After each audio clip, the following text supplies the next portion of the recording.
Tan Malaka. Sebuah nama yang mungkin tidak sering kita dengar, namun ia adalah salah satu otak di balik perjuangan kemerdekaan Indonesia yang penuh kontroversi dan misteri. Seorang tokoh revolusioner yang berani menantang penjajah, bahkan rela menjadi buronan di 3 benua, bahkan di negerinya sendiri. Tan Malaka memiliki lebih dari 23 identitas palsu, bergerak dari satu negara ke negara lain, menyebarkan ide-ide revolusioner yang mengguncang dunia. Dan di balik semua itu, satu tujuan yang tak tergoyahkan, kemerdekaan bagi bangsanya. Tapi, mengapa namanya sering diabaikan dalam buku sejarah resmi?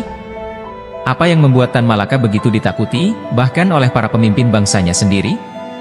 Dan bagaimana bisa seorang pemuda dari desa kecil di Sumatera Barat menjadi salah satu ideolog terkuat dalam sejarah Indonesia? Kali ini, kita akan mengungkap fakta-fakta mengejutkan tentang Tan Malaka, sang pahlawan yang terlupakan.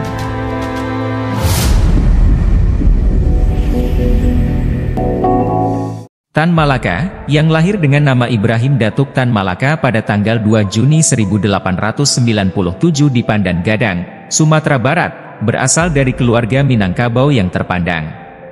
Ayahnya, Rasat Caniago, adalah seorang kepala desa yang dihormati, sementara ibunya, Rabiah Sinuhun, berasal dari keluarga cendekiawan. Sejak kecil, Ibrahim menunjukkan kecerdasan yang luar biasa. Pendidikan awalnya dimulai di sekolah rakyat di desanya. Pada usia 16 tahun, berkat kecerdasannya, Ibrahim mendapat kesempatan langka untuk melanjutkan studi ke Belanda. Di sana, ia mulai menggunakan nama Tan Malaka, sebuah nama yang kelak akan menjadi simbol perjuangan melawan penjajahan. Di Belanda, terpapar dengan berbagai ideologi baru yang saat itu sedang berkembang pesat di Eropa, seperti sosialisme dan komunisme. Ia banyak membaca karya-karya Karl Marx, Friedrich Engels, dan Lenin, yang sangat mempengaruhi pemikirannya tentang keadilan sosial dan perjuangan kelas. Pengalaman dan pendidikan Tan Malaka di Belanda mengubah cara pandangnya secara radikal. Ia melihat bahwa kolonialisme bukan hanya sebuah penjajahan fisik, tetapi juga penindasan ekonomi dan sosial. Tan Malaka kemudian mulai berjuang untuk mempromosikan ide-ide ini, tidak hanya di Indonesia, tetapi juga di seluruh dunia. Ia percaya bahwa perjuangan kemerdekaan tidak bisa hanya dilakukan dengan negosiasi atau kompromi dengan penjajah, tetapi harus melalui revolusi yang melibatkan seluruh rakyat, terutama kaum buruh dan tani. Pada tahun 1921, Tan Malaka kembali ke Indonesia dan mulai terlibat dalam berbagai organisasi pergerakan nasionalis. Namun, aktivitasnya yang radikal segera membuatnya diincar oleh pemerintah kolonial Belanda. Ia terpaksa melarikan diri ke luar negeri, memulai perjalanan panjang yang membawanya ke berbagai negara, seperti Singapura, Filipina, Tiongkok, dan Uni Soviet. Selama pelariannya, Tan Malaka terus menyebarkan ide-ide revolusionernya melalui berbagai tulisan dan aktivitas politik, termasuk mendirikan Partai Komunis Indonesia, PKI, cabang luar negeri dan menjadi wakil Komintern untuk Asia Tenggara. Kembali ke Indonesia dan kontribusi dalam perjuangan kemerdekaan. Meski harus hidup dalam pelarian, Tan Malaka tidak pernah meninggalkan Indonesia dalam hatinya. Saat Jepang menduduki Indonesia pada tahun 1942, Tan Malaka kembali ke tanah air dengan identitas palsu. Meskipun risiko sangat besar, ia tidak gentar. Di tengah situasi perang yang kacau, Tan Malaka bergabung dengan pergerakan bawah tanah melawan penjajah Jepang. Ia terus memperjuangkan kemerdekaan Indonesia, kali ini dengan lebih radikal dan berani. Salah satu momen penting dalam sejarah Indonesia yang seringkali diabaikan adalah peran Tan Malaka dalam peristiwa Rengas Dengklok pada 16 Agustus 1945. Menurut beberapa sumber, Tan Malaka adalah salah satu tokoh yang mendesak Soekarno dan Hatta untuk segera memproklamirkan kemerdekaan Indonesia tanpa menunggu persetujuan Jepang. Meskipun tidak tercatat secara resmi, banyak yang percaya bahwa tekanan dari Tan Malaka dan para pemuda radikal inilah yang mempercepat proklamasi kemerdekaan pada 17 Agustus 1945. Setelah proklamasi, perjuangan Tan Malaka belum berhenti. Ia terus mengorganisir rakyat untuk mempertahankan kemerdekaan Indonesia dari upaya Belanda yang ingin kembali menjajah. Tan Malaka mendirikan Partai Murba, Musyawarah Rakyat Banyak, pada tahun 1948 yang didasarkan pada ideologi sosialisme nasionalis. Partai ini menjadi salah satu kekuatan politik penting dalam mempertahankan revolusi Indonesia.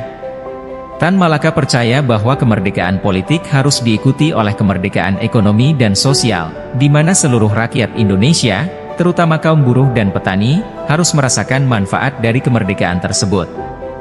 Namun, perjuangan Tan Malaka tidak selalu mulus.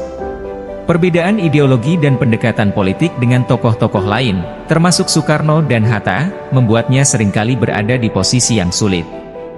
Tan Malaka menolak setiap bentuk kompromi dengan Belanda, sementara pemerintah Indonesia pada waktu itu lebih memilih jalur diplomasi. Konflik ini memuncak saat Tan Malaka dan para pengikutnya terlibat dalam pemberontakan di Jawa pada tahun 1948 yang sayangnya berakhir dengan kekalahan. Perjuangan melalui Tentara Pembela Republik Indonesia, TPRI. Pada akhir 1948, setelah serangkaian pertempuran sengit dengan Belanda, Tan Malaka bergerak ke Jawa Timur, sebuah wilayah yang menjadi salah satu pusat perlawanan gerilya. Di sana, ia mendirikan Tentara Pembela Republik Indonesia, TPRI, sebuah kelompok militan yang berfokus pada perlawanan bersenjata melawan pasukan Belanda. Gerakan ini didukung oleh para pengikutnya yang setia, meskipun mereka harus berhadapan dengan berbagai kesulitan, seperti kurangnya persenjataan dan logistik. Situasi politik Indonesia pada saat itu sangat rumit. Selain menghadapi agresi militer Belanda, pemerintah Indonesia juga harus berhadapan dengan berbagai gerakan perlawanan internal yang tidak selalu sejalan dengan strategi pusat.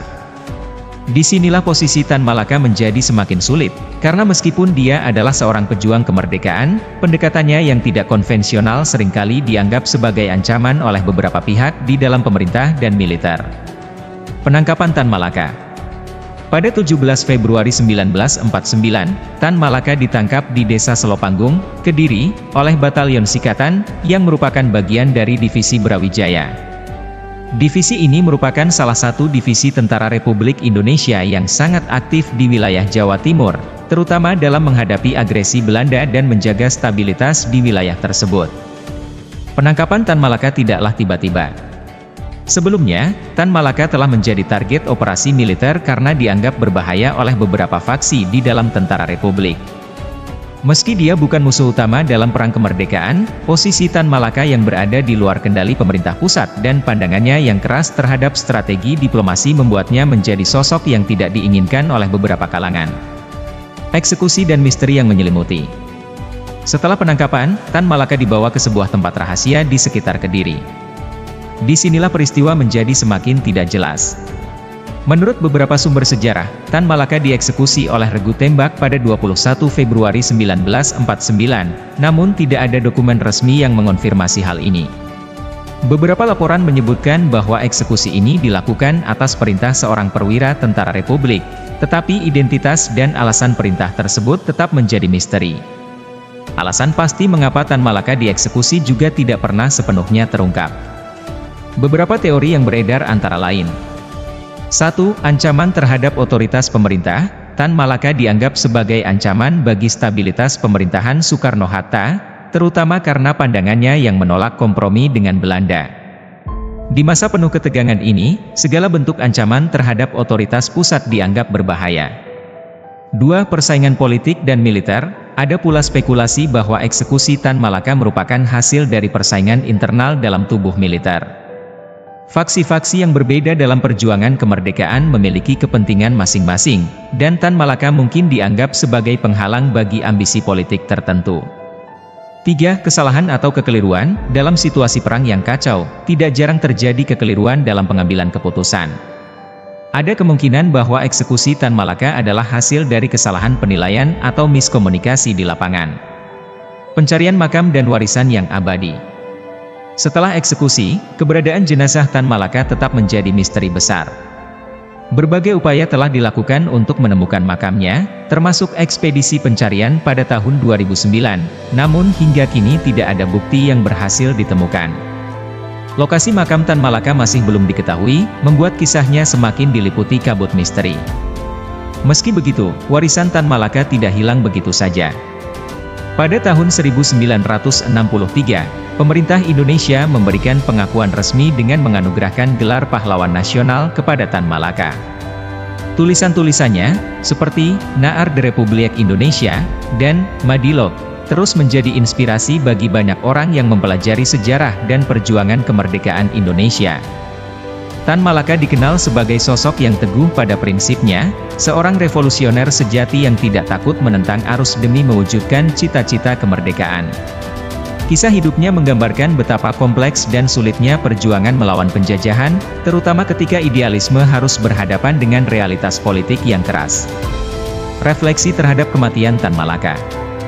Kematian Tan Malaka tidak hanya merupakan akhir dari seorang tokoh penting, tetapi juga cerminan dari betapa rumitnya perjuangan kemerdekaan Indonesia. Dalam kondisi yang penuh ketidakpastian dan konflik internal, sulit untuk menemukan kebenaran mutlak tentang peristiwa-peristiwa seperti ini. Namun, satu hal yang pasti, Tan Malaka adalah simbol dari keberanian, keteguhan, dan semangat tak kenal menyerah dalam memperjuangkan kebebasan dan keadilan.